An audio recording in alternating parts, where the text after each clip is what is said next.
When assassination attempts fail, who were the lucky presidents who survived death's grasp? We begin our list with a president who was as tough as he was controversial. Andrew Jackson, the 7th President of the United States, was a man who had seen his fair share of violence. He had survived duels, battles, and even a few bullets in his lifetime. But on January 30th, 1835, he encountered a new type of danger. As Jackson was leaving a congressional funeral at the Capitol building, a man named Richard Lawrence approached him with 2 pistols. Lawrence, who was convinced that he was King Richard III of England and that Jackson had killed his father, fired both guns at Jackson from point-blank range. Incredibly, both pistols misfired, likely due to the damp weather that day. Jackson, enraged by the attempt on his life, charged at Lawrence with his cane, beating him relentlessly until he was restrained by bystanders and members of Congress. The 67-year-old president had to be pulled away from Lawrence, shouting, "Let me alone! I know best how to deal with the enemy." It was later revealed that Lawrence was mentally ill and had been stalking Jackson for some time, believing that the president owed him money. The odds of both pistols misfiring were astronomical, leading some to speculate that divine intervention had saved Jackson's life. Before Abraham Lincoln became the tragic victim of one of the most infamous assassinations in history, he was the target of a lesser-known plot in 1861. As the newly elected president made his way to Washington, D.C. for his inauguration, he received alarming reports of a plan to assassinate him in Baltimore. The scheme, known as the Baltimore Plot, involved a group of Confederate sympathizers who intended to attack Lincoln's train as it passed through the city. The conspirators planned to create a disturbance that would force Lincoln to exit the train, at which point he would be shot or stabbed. Fortunately, the plot was discovered by Detective Alan Pinkerton, who had been hired to investigate threats against the president-elect. Pinkerton arranged for Lincoln to slip through Baltimore undetected, disguised as an invalid. To avoid suspicion, Lincoln's train passed through the city in the middle of the night, with the president-elect hidden in a berth. Lincoln arrived safely in Washington, but the plot served as a chilling reminder of the deep divisions that would soon plunge the nation into civil war. Theodore Roosevelt, the 26th President of the United States, was known for his boundless energy, his love of the outdoors, and his indomitable spirit. So, it should come as no surprise that even an assassin's bullet couldn't stop him from delivering a speech. On October 14, 1912, as Roosevelt was campaigning for a 3rd term as president on the Progressive Party ticket, he was shot in the chest by a man named John Schrank. Schrank, who had been stalking Roosevelt for weeks, believed that the ghost of William McKinley, whom Roosevelt had succeeded as president after his assassination in 1901, had told him to kill Roosevelt. Despite the bullet lodged in his chest, Roosevelt insisted on delivering his scheduled speech at the Milwaukee Auditorium. He spoke for over an hour, his shirt stained with blood, before finally agreeing to go to the hospital.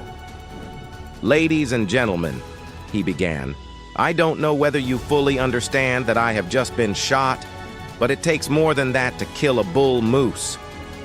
The bullet, which had been slowed by Roosevelt's thick overcoat and the folded 50-page speech in his pocket, had lodged in his chest muscle. Doctors decided that removing it would be too risky, and Roosevelt carried the bullet with him for the rest of his life. He would later joke that he didn't have the bullet extracted because he wanted to show the doctors that it takes more than one bullet to kill a bull moose.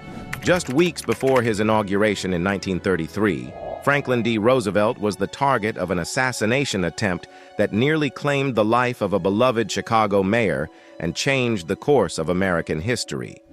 On February 15th, as Roosevelt was delivering a speech from the back of an open car in Miami's Bayfront Park, a man named Giuseppe Zangara fired 5 shots at the president-elect. Zangara, an Italian immigrant with a history of mental illness and chronic abdominal pain, had originally planned to shoot President Herbert Hoover. When he missed his chance, he turned his attention to Roosevelt, who was a more prominent target. Fortunately for Roosevelt, Zangara was a poor shot and was struggling to see over the heads of the crowd.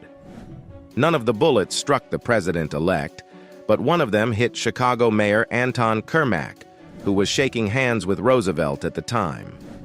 Cermak was rushed to the hospital, where he died 3 weeks later from his wounds. Zangara was quickly apprehended and later executed for the murder. In a cruel twist of fate, Cermak had reportedly told Roosevelt, "I'm glad it was me instead of you," as he lay dying in the hospital. In 1950, as the White House was undergoing renovations, President Harry S. Truman and his family were staying at the nearby Blair house. On November 1st, two Puerto Rican nationalists, Oscar Collazo and Griselio Torresola, attempted to assassinate Truman at his temporary residence. Collazo and Torresola, who were part of a group that advocated for Puerto Rican independence, approached the Blair house with guns drawn. They exchanged fire with White House police officers and Secret Service agents, resulting in a fierce shootout that left one officer dead and 2 others injured. Torresola was killed in the exchange, while Collazo was wounded and captured. Truman, who had been napping in his bedroom at the time of the attack, was unharmed but shaken by the incident. He later remarked, "A president has to expect these things." Gerald Ford, who became president following the resignation of Richard Nixon, faced not 1, but 2 assassination attempts within the span of just 17 days in 1975. Both attempts were carried out by women with ties to radical left-wing groups. On September 5th, as Ford was walking to the California state capitol in Sacramento, a woman named Lynette "Squeaky" Fromm pointed a gun at him. Fromm, a follower of notorious cult leader Charles Manson, pulled the trigger, but the gun failed to fire because there was no round in the chamber. She was quickly apprehended by Secret Service agents.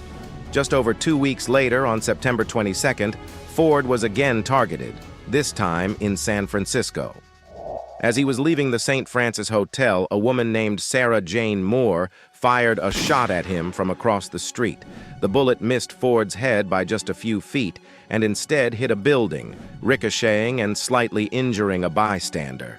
Moore was immediately arrested by police. Both Fromm and Moore were sentenced to life in prison for their attempted assassinations.